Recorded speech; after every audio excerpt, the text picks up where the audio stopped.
Insolite, inattendu, intrigant ou bien encore stupéfiant, ce sont les mystères de l'art de la Nouvelle-Aquitaine. On décrit souvent la Haute-Vienne comme une terre aux eaux vives. Cette présence d'une nature bouillonnante ne pouvait qu'engendrer un grand peintre, Paul Rebérol, c'est le perpétuel révolté. Espace Rebérol des Moutiers, je passe de tableau en tableau. Je suis devant une œuvre fascinante. Et là, qu'est-ce que je vois? Qu'est-ce que je vois? Une étonnante peinture installée en déséquilibre, un cyclope. Qui est-il?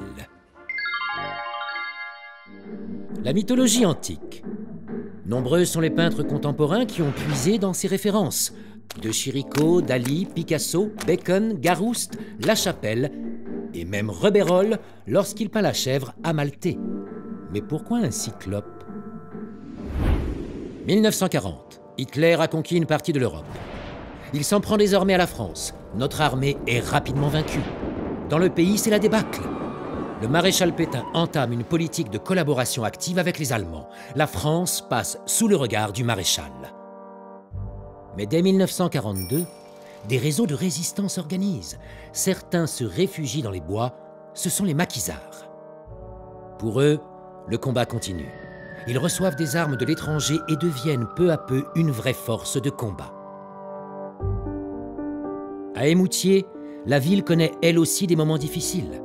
Paul Rebérol y vit. Il est jeune, malade, mais l'homme révolté partage les convictions des hommes du maquis. Celui qui l'impressionne, c'est Georges Guingouin.